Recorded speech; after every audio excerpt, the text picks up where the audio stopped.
Before we begin tonight's story, I want you to take a moment. Look around you. Notice what time it is where you are. Leave me a comment below telling me your location and the time there. And if you're settling in to hear this story with me, please hit that subscribe button and give this video a like. It helps others discover these cases that deserve to be remembered. Tonight, I'm going to tell you about a 12-year-old girl who walked home from school on a summer afternoon in 1946 and never made it to her front door. A case that would haunt a small Welsh village for generations. A murder so brutal it shocked post-war Britain. A killer who was never caught. This is the story of Muriel Drinkwater, the girl in the red coat. Penllyrgaer. It's a small village in South Wales, a few miles northwest of Swansea. In 1946, it was even smaller than it is today, a rural farming community where most families had lived for generations. The kind of place where everyone knew everyone, where children could play safely, where doors were left unlocked and neighbors looked after one another. The landscape around Penllyrgaer is distinctly Welsh. Rolling green hills, woodland paths, fields divided by ancient stone walls. It's beautiful country, pastoral and peaceful. In June 1946, with World War II finally over, there was a sense of renewal in Britain, a feeling that life could return to normal after 6 years of conflict and hardship. Muriel Joan Drinkwater was born on January 12, 1934, in Penllyrgaer. She was the daughter of John and Margaret Drinkwater, a working-class family who lived on a small farm in the village.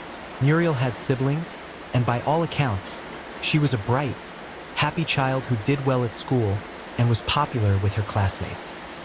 At 12 years old, Muriel was on the cusp of adolescence. Still very much a child, but growing, changing, beginning to see the world beyond her small village. She attended Gowerton Grammar School, a few miles from Penllyrgaer. Each day, she would take the bus to school in the morning and return in the afternoon, walking the final stretch from the bus stop to her family's farm. Muriel had a distinctive red coat that she wore frequently. It was bright red, eye-catching, the kind of garment that made her easy to spot from a distance. Later, newspapers would make much of this red coat, comparing Muriel's story to the fairy tale of Little Red Riding Hood. The comparison was apt in a horrifying way, though the wolf in Muriel's story was all too human. June 27, 1946, was a Thursday. It was a beautiful summer day in Wales, warm and sunny. School had ended for the day, and Muriel, along with her classmates, boarded the bus from Gowerton back toward Penllyrgaer. Muriel was in good spirits. She'd been singing during the bus ride, entertaining her friends with songs she'd learned. She was musical, with a lovely voice that people enjoyed hearing. As the bus approached Penllyrgaer, Muriel prepared to get off at her usual stop. At approximately 4:30 p.m., Muriel disembarked from the bus. She said goodbye to her friends and began the walk home. It was a route she'd taken countless times, along a country lane, through a wooded area known locally as the woods near Penllyrgaer Farm, and then to her family's property. The walk should have taken about 20 minutes, perhaps a bit less. Muriel was expected home by 5 o'clock at the latest. She never arrived. When Muriel didn't arrive home by 5 o'clock, her parents weren't immediately worried. Children sometimes stopped to talk with friends, or took a longer route home, or got distracted by something interesting. But as 5 o'clock became 5:30, and then 6 o'clock, concern began to grow. Margaret Drinkwater, Muriel's mother, knew her daughter's routines. Muriel was a responsible child who didn't cause worry. If she was going to be late, she would have found a way to let her parents know. John Drinkwater, Muriel's father, set out to look for his daughter. He walked the route she would have taken from the bus stop, calling her name, looking for any sign of her. Other family members and neighbors joined the search. As they searched the wooded area near Penllyrgaer Farm, they made a discovery that would shatter the peace of their village forever. In a small clearing in the woods, partially concealed by undergrowth, they found Muriel. She was lying on the ground. She wasn't moving. Even from a distance, it was clear something terrible had happened. When they reached her, the horror of what they saw was overwhelming. Muriel had been shot twice, once in the chest and once in the left side of her head. The headshot had been fired at close range, execution style. Her clothing had been disturbed. Her red coat was nearby, along with her school satchel and books. The scene suggested that Muriel had been attacked on the path, had possibly tried to run or hide, and had been caught and murdered in that clearing. The brutality of it, the deliberate nature of the killing, the fact that the victim was a 12-year-old child, was almost incomprehensible. Muriel's father and the others who found her were devastated. The police were called immediately. Within an hour, the woods near Penlergare Farm had become a crime scene. Officers from the Glamorgan Constabulary arrived, followed by detectives and forensic specialists. The area was cordoned off. Photographs were taken. Evidence was collected. Muriel's body was examined where it lay before being carefully removed for post-mortem examination. What the police found at the scene was both helpful and frustrating. There were clear signs of a struggle. Muriel had not died without fighting back, but the killer had left few obvious clues. No wallet or identification had been dropped. No clear footprints could be found that didn't belong to searchers who'd already trampled through the area. The murder weapon was quickly determined to be a small-caliber pistol, likely a .32 or .38. In 1946 Britain, handguns were not common among civilians, though many servicemen had returned from the war with weapons they'd acquired during their service. The post-mortem examination revealed the full extent of what had been done to Muriel. She had been sexually assaulted before being killed. The attack had been violent, brutal. The killer had shown no mercy, no hesitation. He'd shot a 12-year-old child in the head at point-blank range. The news of Muriel's murder spread through Penlergare and the surrounding areas within hours. Shock, grief, and fear gripped the community. A child had been murdered in broad daylight, on a route she walked every day, in a place that should have been safe. The investigation into Muriel Drinkwater's murder began immediately and was one of the most intensive police operations Wales had seen. Detectives from across the region were brought in. Scotland Yard was contacted. Every resource available to the Glamorgan Constabulary was devoted to finding Muriel's killer. The first priority was establishing a timeline. When exactly had Muriel been attacked? Who had been in the area at the time? Witnesses were interviewed. Fellow students who'd been on the bus confirmed that Muriel had gotten off at her usual stop around 4:30 p.m. She'd been alone at that point, walking toward home in her distinctive red coat.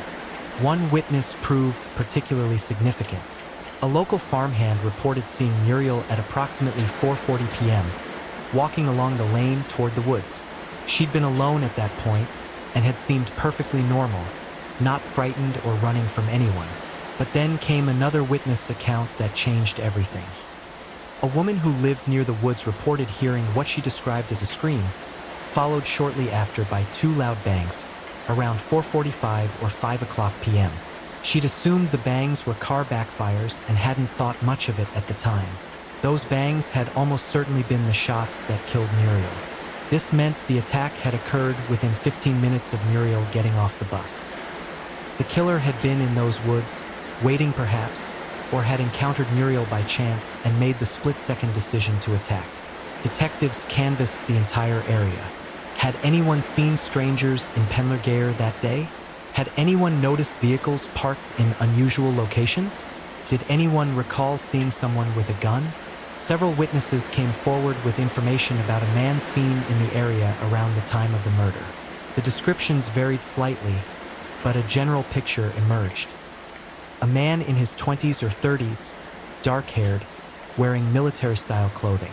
Some witnesses described him as wearing an Army or RAF uniform. This detail was significant. Britain in 1946 was full of recently demobilized servicemen. Thousands of men had returned from the war in the previous year. Some adjusted well to civilian life. Others struggled, carrying psychological trauma from what they'd seen and done during the war. Could Muriel's killer be one of these men? Someone who'd been trained to kill, who'd seen violence, who perhaps carried a weapon from his service days. Police began compiling lists of servicemen who'd returned to the Swansea area.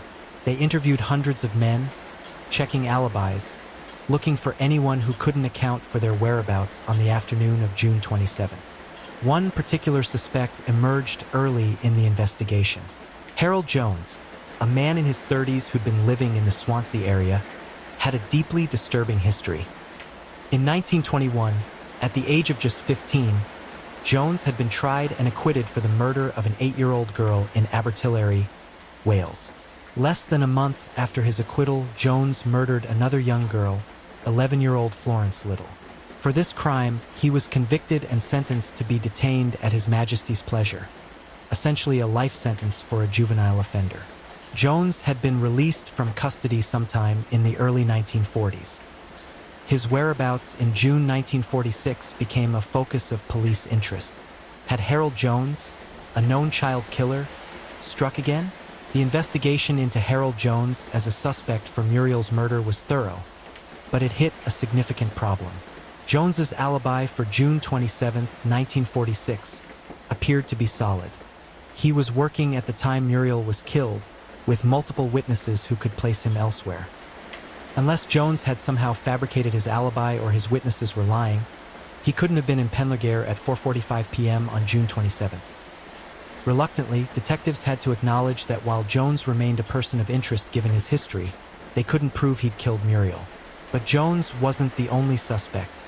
The investigation widened to include other men with criminal histories, particularly those involving violence or sexual offenses. Every man in the area who couldn't adequately account for his whereabouts that afternoon was questioned. One line of inquiry focused on American servicemen. There were still U.S. military personnel stationed in Britain in 1946, though the numbers had decreased significantly since the end of the war.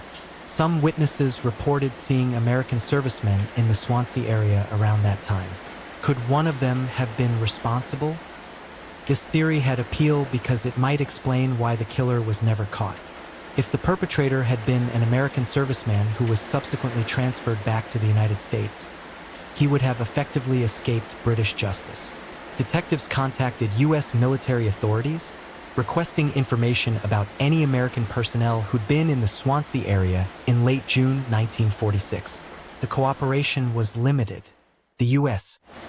military had its own priorities and wasn't particularly forthcoming with information that might implicate one of their servicemen in a murder. Another suspect who received significant attention was a local man who'd been seen in the woods near where Muriel was killed. This man had a reputation in the area as somewhat odd, antisocial. When questioned, his alibi was weak, and his demeanor raised suspicions among the detectives. He was brought in for intensive questioning. He denied any involvement in Muriel's death. Without physical evidence linking him to the crime, and with his denials consistent, there wasn't enough to charge him. He remained a suspect, but one that couldn't be proven guilty. The investigation also looked at the possibility of the killer being someone Muriel knew.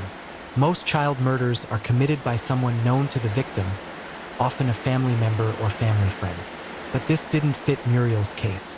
Her family had no suspicious members. Her father's alibi was rock solid. There was no one in Muriel's life who seemed capable of such violence.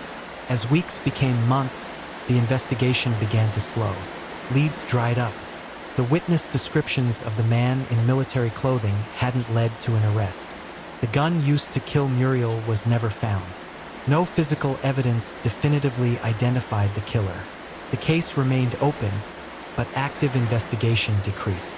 Detectives moved on to other cases. The files on Muriel Drinkwater's murder grew dusty in storage. For Muriel's family and for the people of Penlegar, this lack of resolution was devastating. A child had been murdered, and the killer had gotten away with it. The fear that had gripped the village in the immediate aftermath of the murder never fully dissipated. Parents became more protective of their children.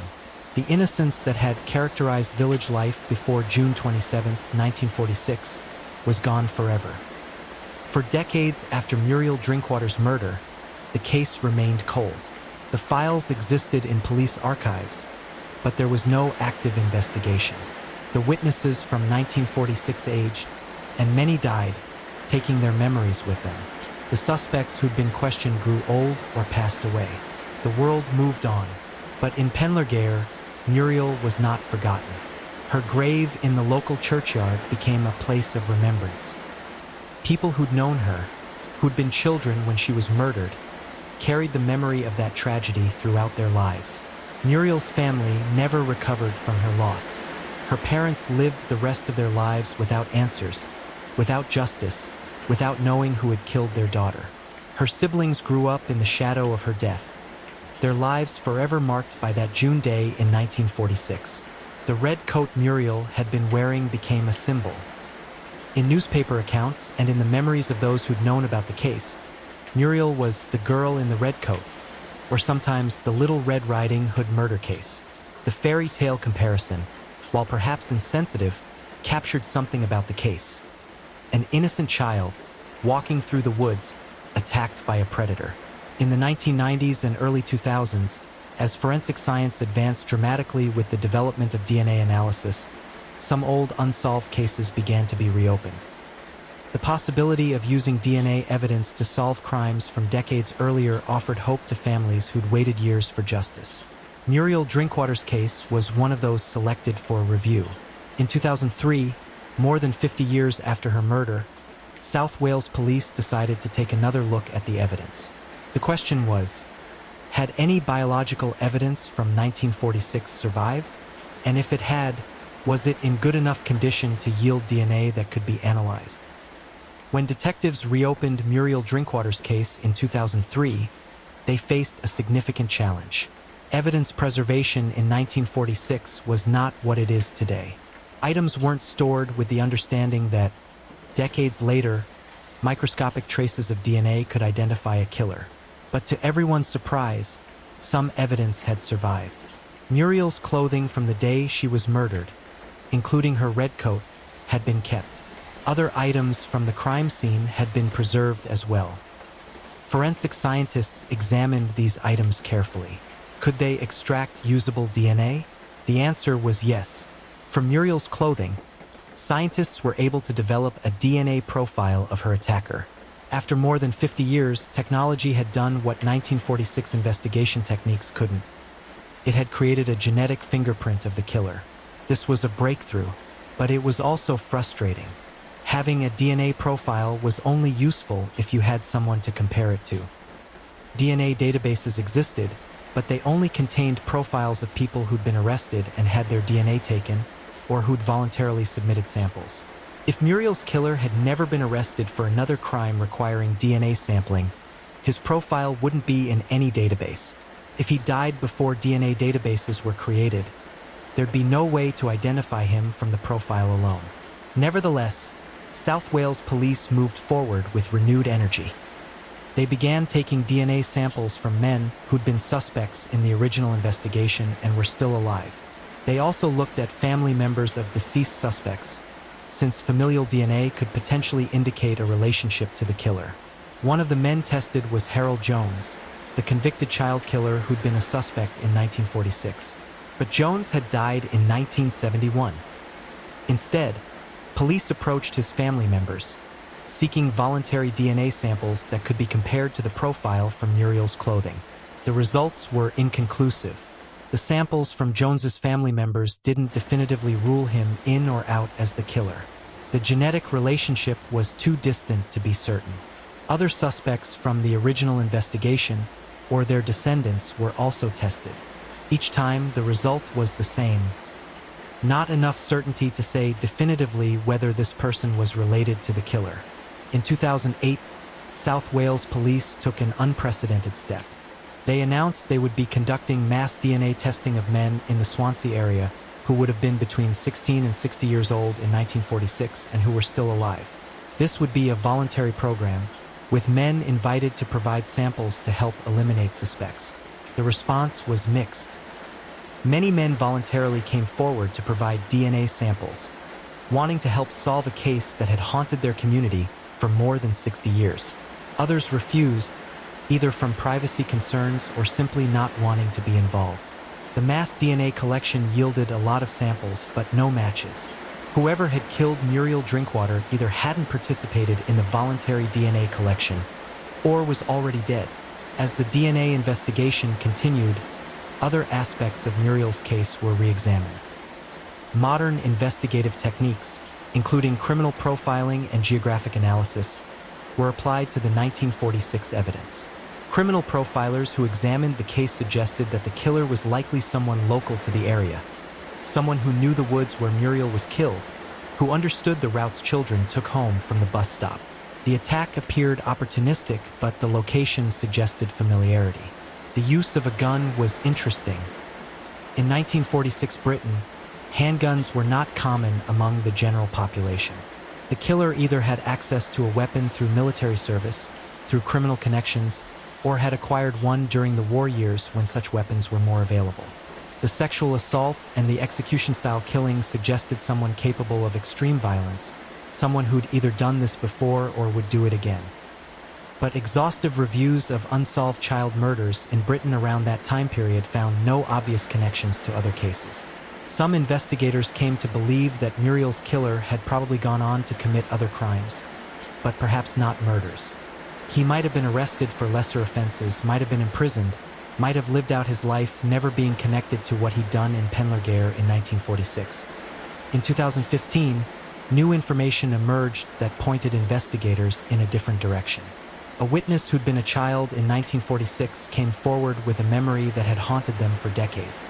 This witness claimed to have seen a man acting suspiciously near the woods on the day Muriel was killed, and to have seen that same man years later under circumstances that suggested he might have been the killer. The witness provided a name.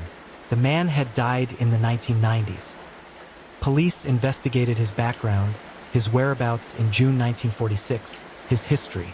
They attempted to locate family members who might provide DNA for comparison. The investigation into this new suspect continues, but as of now, no definitive conclusion has been reached. The DNA profile from Muriel's clothing remains unmatched to any individual. In 2019, South Wales Police announced they were using new DNA analysis techniques, including familial DNA searching and genetic genealogy, to try to identify the killer. These techniques, which had been used successfully in other cold cases like the Golden State Killer case in California, offered renewed hope. But as of today, Muriel Drinkwater's murder remains unsolved. More than 75 years have passed since that June afternoon when she walked home from school in her red coat and never arrived home. The killer, whoever he was, is almost certainly dead now. But his identity remains unknown. Muriel Joan Drinkwater would have turned 90 years old in 2024 if she'd been allowed to live. She would have had a full life, perhaps married, had children and grandchildren, grown old surrounded by family. Instead, her life ended violently in the woods near Penlergare when she was just 12 years old.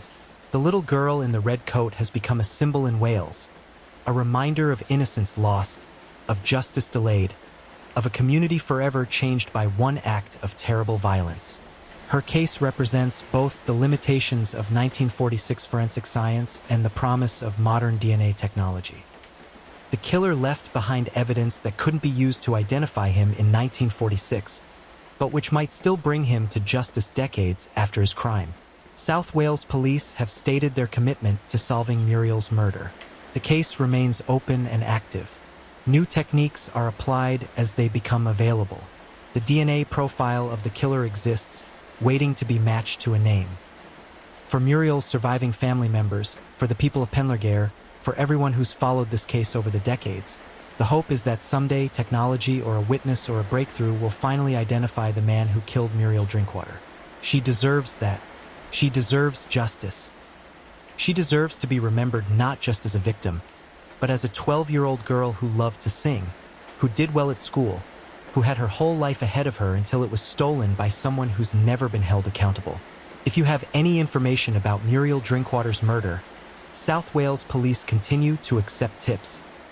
If your grandfather, your father, your uncle, someone in your family history acted strangely around June 1946, had a gun they shouldn't have had, made comments about the case that seemed too knowing, that information could be crucial. DNA from family members can be compared to the killer's profile. Even partial matches can point investigators in the right direction. After 75 years, some secrets can finally be told. If this story has moved you, please remember to like this video and subscribe to this channel. Share Muriel's story. Keep her case alive. Keep the pressure on for justice. Sometimes, it's that continued attention that finally brings the breakthrough that solves a case. Thank you for listening tonight, and for remembering Muriel Drinkwater, the girl in the red coat who deserves to have her killer named. Story 2. Before we begin tonight, I want you to do something for me. Take a moment to notice where you are right now. Check what time it is. Leave me a comment below telling me your location and the time there. And if you're here to listen to this story with me, please hit that subscribe button and give this video a like. It helps others discover these cases that need to be told. Tonight, I'm going to tell you about a 14-year-old girl who left her home one December evening in 1984 to meet a friend and never came home. A case that would devastate a family and a community in Greater Manchester. A murder that remains unsolved nearly 4 decades later. This is the story of Lisa Hession. Lee. It's a town in Greater Manchester, England, about 10 miles west of the city center. In the 1980s, Lee was a former coal mining town transitioning into a different economic era. The mines that had employed generations of men were closing. The town was finding its way in the post-industrial landscape of Thatcher's Britain.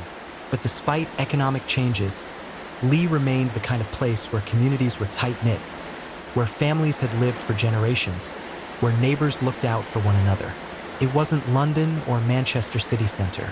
It was a working-class town where children could still play outside with relative safety, where parents didn't lock their doors, where life moved at a slower, more familiar pace. Lisa Marie Hession was born on March 20th, 1970, in Lee. She was the daughter of John and Ann Hession, part of a loving family in the Bedford area of the town. Lisa had siblings, and by all accounts, she was a typical teenage girl of the mid-1980s. At 14 years old, Lisa was in that transitional phase between childhood and young adulthood. She attended Fred Longworth High School in Tyldesley, a neighboring town just a couple of miles from Lee. She was a good student, popular with her classmates, with the usual teenage interests. Music, fashion, friends, the social world of secondary school that becomes all-consuming at that age. Lisa was small for her age, petite with dark hair. Those who knew her described her as friendly, outgoing, someone who got along well with others. She was responsible enough that her parents trusted her to go out with friends, to navigate the streets of Lee on her own, to make sensible decisions.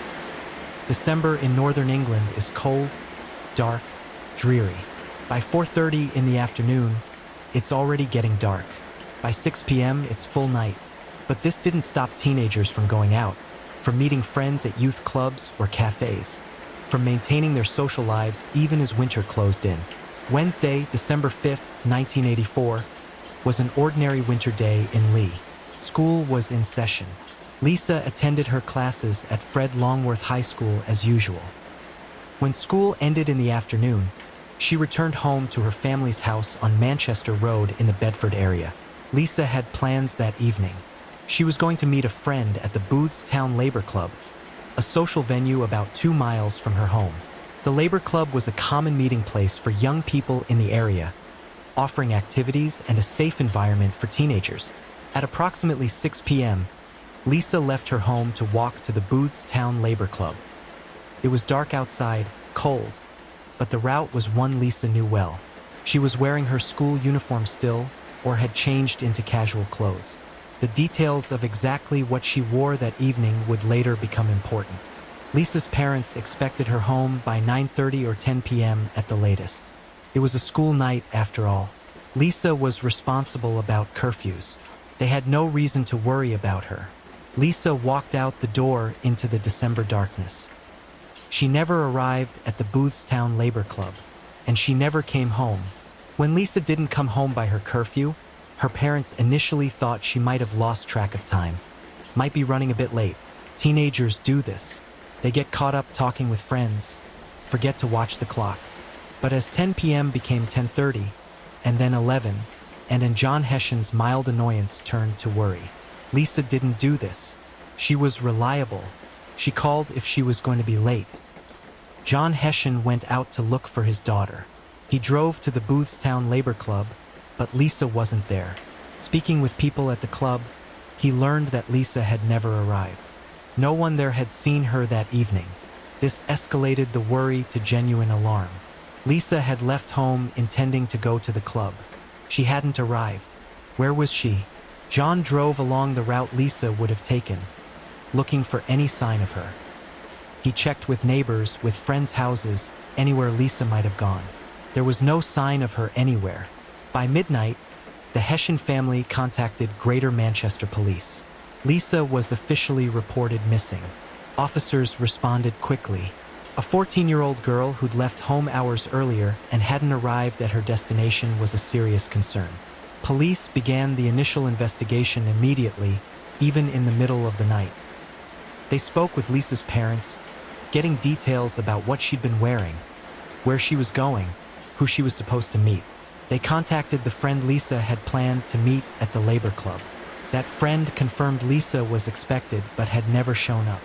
Officers began searching the route between Lisa's home on Manchester Road and the Boothstown Labor Club. It was about 2 miles, a walk that would take roughly 30 to 40 minutes. The route went through residential areas, along main roads, through some less populated stretches. In the darkness and cold of that December night, police with flashlights searched parks, alleyways, behind buildings, anywhere a young girl might be if she'd been injured or had gotten into trouble. As dawn broke on December 6th, the search intensified. More officers joined. Volunteers from the community came out to help. Lisa's face was in everyone's mind. A 14-year-old girl, missing for over 12 hours now, somewhere in the cold. At approximately 9 a.m. on December 6th, a horrifying discovery was made. In Penfold Lane, Holden Road, Bedford, not far from Lisa's home, her body was found in an alleyway. She had been sexually assaulted and strangled. Her body had been concealed, partially hidden, suggesting the killer had tried to delay its discovery. The location where Lisa was found was significant. It wasn't on the direct route to the Boothstown Labor Club. It was actually in a different direction from her home, suggesting that either Lisa had deviated from her intended route or she had been taken there by someone. The discovery devastated the Hessian family and shocked the community of Lee. A 14-year-old girl, a child really, had been murdered within walking distance of her own home on an ordinary Wednesday evening, in a town where such things weren't supposed to happen. The investigation into Lisa Hessian's murder became one of the largest police operations Greater Manchester had undertaken. This was not just a murder. This was the murder of a child in what should have been safe circumstances, in a residential area where families lived. The crime scene in the alleyway on Penfold Lane was processed meticulously. Forensic teams photographed everything, collected every piece of potential evidence.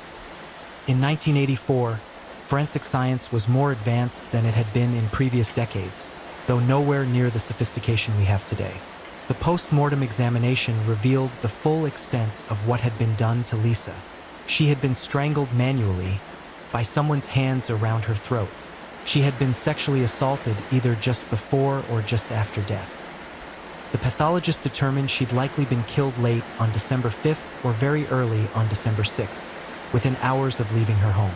Detectives began the painstaking process of reconstructing Lisa's final hours. Had she deviated from her route to the Labor Club? Had she met someone? Had she been abducted from the street? Witnesses were crucial. Police appealed to anyone who'd been in the Bedford or Penfold Lane area on the evening of December 5th. Had they seen Lisa? Had they seen anyone else acting suspiciously? Had they noticed any vehicles in unusual places? Several witnesses came forward. Some had seen a girl matching Lisa's description walking along Manchester Road around 6:15 or 6:30 p.m. She'd been alone at that point, walking purposefully, nothing obviously wrong. But there was a gap in the witness accounts. At some point between leaving her home and the time her body was discovered, Lisa had been attacked, killed, and her body concealed. That window was probably less than an hour, possibly much less. Had the attack happened in the alleyway where she was found? Or had she been killed elsewhere and her body moved there? The forensic evidence suggested the attack had occurred in or very near the location where she was found. Detectives focused on several lines of inquiry. First, had Lisa known her attacker? Had she been meeting someone other than the friend at the Labor Club? Teenage girls sometimes kept secrets from parents, met boys they weren't supposed to see, did things they knew their parents wouldn't approve of. But interviews with Lisa's friends, classmates, and family members revealed nothing to suggest this. Lisa hadn't been secretly dating anyone. She hadn't mentioned meeting anyone other than her friend at the club. There was no hidden relationship, no secret plans. The alternative was more frightening. Lisa had been the victim of a stranger attack. Someone had seen her walking alone in the dark, had followed her or intercepted her, had forced or lured her into that alleyway, and had assaulted and murdered her. If this was a stranger attack, the killer could be anyone. A local resident, someone passing through the area, a delivery driver, anyone who'd been in Bedford that evening. Police began the massive task of identifying and interviewing every man in the area who couldn't account for his whereabouts on the evening of December 5th. In the days and weeks following Lisa's murder, Greater Manchester Police conducted thousands of interviews. Every man living within a reasonable distance of Penfold Lane was visited. Every employee who'd been working in the area that evening. Every driver who regularly traveled through Bedford. The investigation was thorough, methodical, exhaustive, but it was also frustrating. No clear suspect emerged. No one stood out as obviously guilty. No one had a history of sexual violence that made them an immediate person of interest. There were men who couldn't fully account for their whereabouts on December 5th. Working-class men in 1984 often didn't have alibis that could be verified hour by hour. If you'd been home alone watching television, there was no way to prove it. If you'd been walking or driving alone, no witnesses could confirm it. Police used what was then a relatively new technique. They took blood samples from hundreds of men for comparison with any biological evidence from the crime scene. In 1984, DNA profiling was in its infancy, not yet available for police use. But blood typing could eliminate some suspects and focus attention on others. This process eliminated many men but identified others who had blood types consistent with evidence from the scene. These men became subjects of more intensive investigation, but having a common blood type wasn't enough to prove guilt.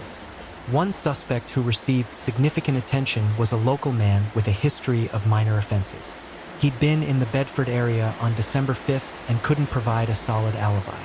His behavior during questioning struck detectives as evasive, suspicious. He was brought in multiple times for questioning. His home was searched. His associates were interviewed, but no physical evidence linked him to Lisa's murder. His blood type didn't match the evidence. Without more, prosecutors couldn't charge him. Another line of inquiry focused on recent releases from prison. Had any sex offenders or violent criminals been released in the months before Lisa's murder? Had any of them been in the Lee area on December 5th? This investigation identified several men worth looking at closely. Each was investigated, some extensively, but again, no evidence connected any of them definitively to Lisa's murder. Police also looked at the possibility that Lisa's killer might strike again. Serial offenders often don't stop after one victim. Detectives compared Lisa's murder to other unsolved cases in Greater Manchester and surrounding areas. Were there similar attacks? Similar patterns? Some cases had superficial similarities, but nothing that suggested a clear connection. Lisa's murder appeared to be an isolated incident, which in some ways made it even more difficult to solve. A serial offender leaves patterns, connections between crimes that can help identify them. A single murder by an opportunistic attacker leaves fewer trails to follow. As 1984 became 1985, and 1985 became 1986, the active investigation slowly wound down. Detectives continued to work the case, but without new leads, without new evidence, there was only so much they could do. Lisa's case went cold. For Lisa's family, the years following her murder were marked by grief that never fully healed and frustration that justice remained elusive. And John Hession lost their daughter in the most terrible way imaginable. The randomness of it, the senselessness, the fact that Lisa had simply been going to meet a friend, doing something normal and innocent, made it even harder to process. They'd sent their daughter out their door on an ordinary December evening, and she'd been murdered within the hour, within walking distance of their home. The guilt parents feel in such circumstances, the irrational but overwhelming sense that they should have protected her, that they should have driven her, should have said no, haunted them. But they hadn't done anything wrong. They'd trusted their responsible 14-year-old daughter to walk to a youth club. In 1984 Lee, this was normal. Thousands of parents made similar decisions every day. The guilt belonged entirely to whoever had killed Lisa, not to her parents. The Hessian family became advocates for their daughter's case, keeping it in the public eye, maintaining pressure on police to continue investigating. They gave interviews to newspapers and television. They participated in appeals for information. They refused to let Lisa be forgotten. December 5th each year became a day of remembrance and renewed pain. The anniversary of Lisa's murder reminded the family and the community that justice had not been served, that a killer remained free. For Lisa's siblings, growing up in the shadow of their sister's murder marked them permanently. They carried the grief, the fear, the awareness that terrible things could happen suddenly and without warning. The community of Lee, too, was changed. The town that had felt safe, where children could wander freely, became more cautious. Parents kept their children closer. The trust that had characterized community life was damaged. As years became decades, some of the investigators who'd worked on Lisa's case retired. The detectives who'd knocked on doors in 1984, who'd interviewed hundreds of men, who'd spent months trying to identify her killer, moved on to other cases or left the force entirely. But the case file remained. In the archives of Greater Manchester Police, the evidence from Lisa's murder was stored, waiting for the day when technology or a witness or a breakthrough might bring new hope. That day would eventually come. In the late 1990s and early 2000s, as DNA technology matured and became more sophisticated, police forces across Britain began reviewing cold cases. Murder investigations that had gone unsolved decades earlier were being reopened, evidence was being re-examined, and in some cases, killers who'd thought they'd gotten away with murder were finally being brought to justice. Greater Manchester Police identified Lisa Hessian's case as one that warranted re-examination. The original investigation had been thorough, but it had been conducted before DNA profiling was available. If biological evidence from 1984 had been preserved, it could potentially be analyzed now for DNA. The question was, had evidence from Lisa's murder been kept? And was it in good enough condition for DNA analysis? Fortunately, the answer was yes. Forensic samples from the crime scene and from Lisa's clothing had been stored. In the early 2000s, these samples were sent to forensic laboratories for DNA analysis. The results were promising. A DNA profile of Lisa's attacker was successfully developed. After more than 20 years, science had done what 1984 investigation techniques couldn't. It had created a genetic fingerprint of the killer. This was a significant breakthrough. The DNA profile could be compared to the UK's National DNA Database, which had been established in 1995 and contained profiles of individuals who'd been arrested for recordable offenses. If Lisa's killer had been arrested for any crime after 1995 that required DNA sampling, his profile would be in the database. A match would immediately identify him. The profile was run through the database, but there was no match. Whoever had killed Lisa Hessian either had never been arrested for a recordable offense after 1995, or had died before DNA sampling became routine, or had managed to avoid any police contact that would result in his DNA being taken. This was disappointing but not entirely surprising. Not every criminal is in the DNA database, but the DNA profile remained a powerful tool. It could be compared to suspects, used to eliminate innocent people, and potentially matched to the killer if he was ever arrested for anything in the future. Greater Manchester Police announced the DNA breakthrough publicly, hoping it might shake loose new information. They appealed to the public. If anyone had suspicions about someone, if anyone had information they'd been afraid to share in 1984, now was the time to come forward. Some tips came in, but none led to the breakthrough investigators hoped for. In 2015, on the 30th anniversary of Lisa's murder being marked in 2014 having occurred in late 1984, police launched a fresh appeal. They released new information about the case, hoping that someone's memory might be jogged. that someone who'd been afraid to speak decades earlier might now feel able to come forward. The investigation also looked at using familial DNA searching, a technique where partial matches in the DNA database might indicate a relative of the killer. If a brother, father, or son of Lisa's killer was in the database, the familial connection might point investigators in the right direction. This technique showed promise in some cases but hadn't yet yielded results in Lisa's murder. As of today, nearly 40 years after Lisa Hession was murdered, her case remains unsolved. The DNA profile of her killer exists, preserved in police files and databases, waiting to be matched to a name. Greater Manchester Police have stated publicly that they believe someone in the community knows who killed Lisa. Whether it's the killer himself, who might have confided in someone over the years, or someone who saw something suspicious that December evening in 1984, or someone who noticed behavioral changes in a family member or acquaintance around that time, information exists somewhere. The passage of nearly 4 decades changes circumstances. Relationships that existed in 1984 may no longer exist. Loyalties shift. Fear diminishes. People who were afraid to speak then might feel differently now. The killer himself, if he's still alive, would be in his 50s, 60s, or 70s now, depending on how old he was in 1984. He's lived with what he did for nearly 40 years. That's a long time to carry the weight of having murdered a 14-year-old girl. Has he ever told anyone? Has he confessed to a partner, a friend, a priest? Has he left clues in journals or letters that might be discovered after his death? Has guilt or fear of discovery haunted him, or has he managed to compartmentalize what he did and live a seemingly normal life? These are questions investigators grapple with in cold cases. The psychology of someone who can murder a child and then live for decades without being caught is complex. Some killers are consumed by guilt and fear. Others seem to feel nothing, moving through life unburdened by conscience. The advances in genetic genealogy that have solved other cold cases in recent years offer new hope for Lisa's case.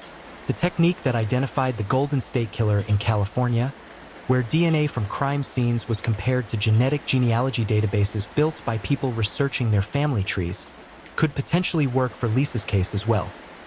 Greater Manchester Police indicated they're exploring all available DNA techniques, including genetic genealogy, though they haven't publicly confirmed whether Lisa's killer's DNA has been uploaded to genealogy databases for comparison.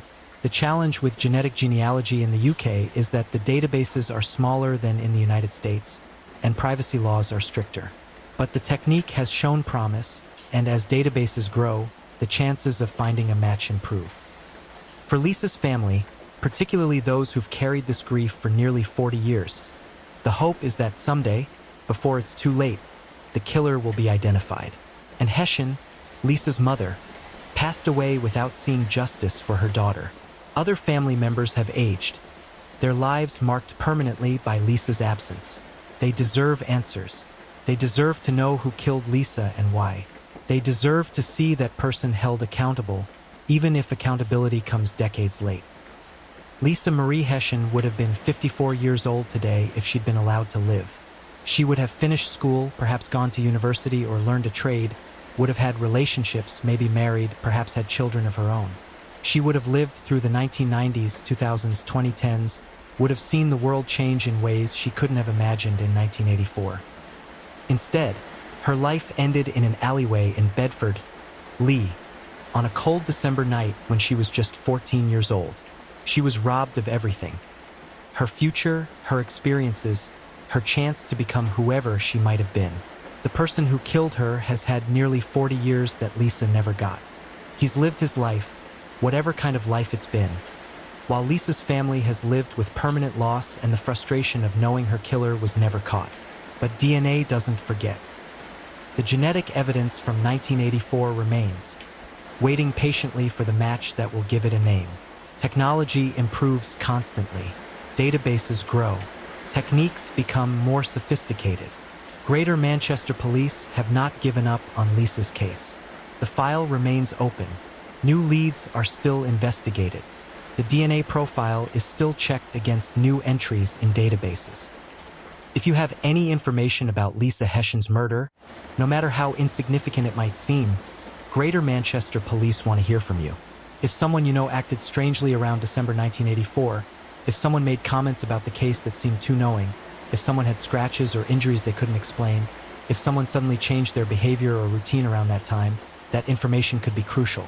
Even after 40 years, tips can be provided. Anonymity can be maintained. The only goal is justice for Lisa. If this story has moved you, please remember to like this video and subscribe to this channel. Share Lisa's story. Keep her case in the public consciousness. Keep the pressure on for answers. Sometimes, it's that continued attention that finally brings the breakthrough. Thank you for listening tonight, and for remembering Lisa Hession, the 14-year-old girl who walked out her door one December evening and never came home. Story 3. Before we begin tonight, I want you to take a moment. Look at where you are right now. Notice what time it is. Leave me a comment below telling me your location and the time there. And if you're settling in to hear this story with me, please hit that subscribe button and give this video a like. It helps others discover these cases that deserve to be told. Tonight, I'm going to tell you about a woman who was taken from her own home in broad daylight in 2010. A botched ransom payment. A family destroyed by tragedy and suspicion. A case that remains one of Germany's most haunting unsolved crimes. This is the story of Maria Bogerl. Heidenheim in der Brenz, Baden-Württemberg, Germany. It's a medium-sized town of about 50,000 people, situated in southern Germany between Stuttgart and Munich. In 2010, Heidenheim was a prosperous, peaceful place. The kind of town where serious crime was rare, where residents felt safe, where life moved at a comfortable, predictable pace. The Bogerl family lived in Schnathium, a quiet district of Heidenheim. They were a prominent family in the community, respected, successful, the embodiment of middle-class German stability. Thomas Bogerl was the chairman of the board at Kreissparkasse Heidenheim, the local savings bank. It was a position of significant responsibility and prestige. As a banker in a community bank, Thomas was well known locally. He was involved in community affairs, respected by colleagues and clients alike. His wife, Maria Bogerl, was 54 years old in 2010. She was a housewife and mother, dedicating herself to her family and home. The couple had 2 adult children, a son and a daughter, both of whom had moved out and were living independent lives. Maria and Thomas had been married for many years. By all outward appearances, they had a good marriage, a stable family life. They lived in a comfortable single-family home in Schnathium, the kind of residence befitting a successful banker and his family. Maria's days followed comfortable routines. She managed the household, pursued her hobbies, met with friends. She was known as a kind, friendly woman, someone who got along well with neighbors and was liked by those who knew her. Wednesday, May 12, 2010, began as an ordinary day. Thomas left for work at the bank that morning, as he did every weekday. The children were living their own lives elsewhere. Maria was alone in the house, probably planning the usual household tasks, perhaps looking forward to a quiet day at home. By mid-morning, Maria Bogerl's quiet day would become a nightmare. And for her family, May 12, 2010, would mark the beginning of a tragedy from which they would never fully recover. Sometime that Wednesday morning, while Maria was alone in the family home in Schnathium, someone gained entry to the house. Based on later police reconstruction, the intruder approached Maria, restrained her with handcuffs, and threatened her with a knife. He forced Maria, under threat of violence, to walk to the garage where the family's Mercedes was parked. The Mercedes belonged to Maria. The attacker forced her into the car and drove away from the house with Maria as his captive. The entire abduction happened quickly, efficiently, suggesting either planning or at least a clear intent from the moment the attacker entered the home. No neighbors saw the abduction. No one witnessed Maria being forced into her own car. In the middle of a Wednesday morning in a residential neighborhood, a woman was kidnapped from her home, and no one noticed. Thomas Bogerl was at his office at Kreissparkasse Heidenheim when his world changed forever. Later that morning, he received a phone call. It was from Maria's mobile phone, but it wasn't Maria on the line. A man's voice, speaking with a Swabian dialect, local to the region, told Thomas that he had kidnapped his wife. The kidnapper's demands were specific and urgent. He wanted 300,000 euros in ransom, and he wanted it paid in 200 euro banknotes specifically. The money had to be delivered by 2 p.m. that same day.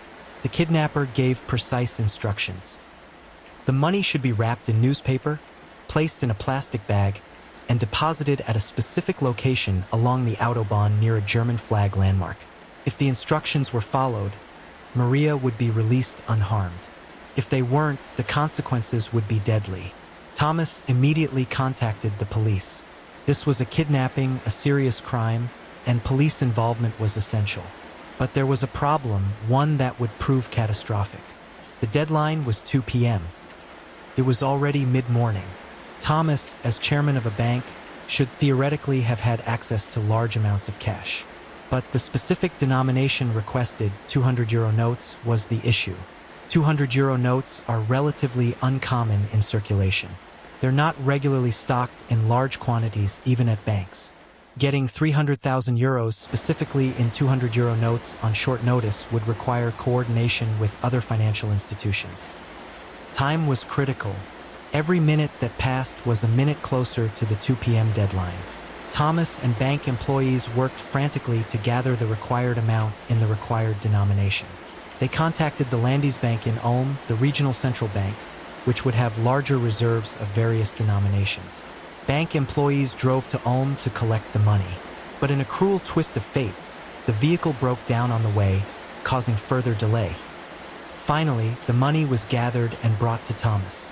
But it was already past 2 p.m. The deadline had passed. At 3:30 p.m., 90 minutes late, Thomas Bogerl placed the plastic bag containing 300,000 euros at the designated location along the Autobahn, near the German flag landmark as instructed. And then silence. The ransom had been paid, though late. Thomas Bogerl, the police, and Maria's family waited for the kidnapper to make contact again. Surely he would call to confirm he'd collected the money. Surely he would provide instructions for Maria's release.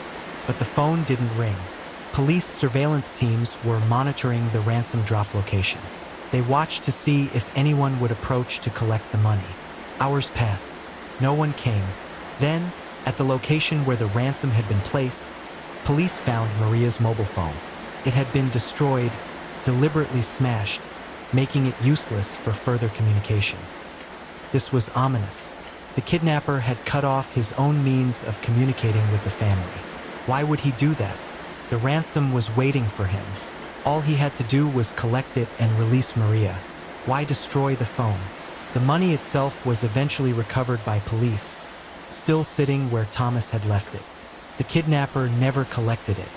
Something had gone wrong, terribly, catastrophically wrong. In the days that followed, a massive investigation was launched. Police resources from across the region were mobilized. This was now not just a kidnapping, but a kidnapping where the victim was still missing despite the ransom being paid.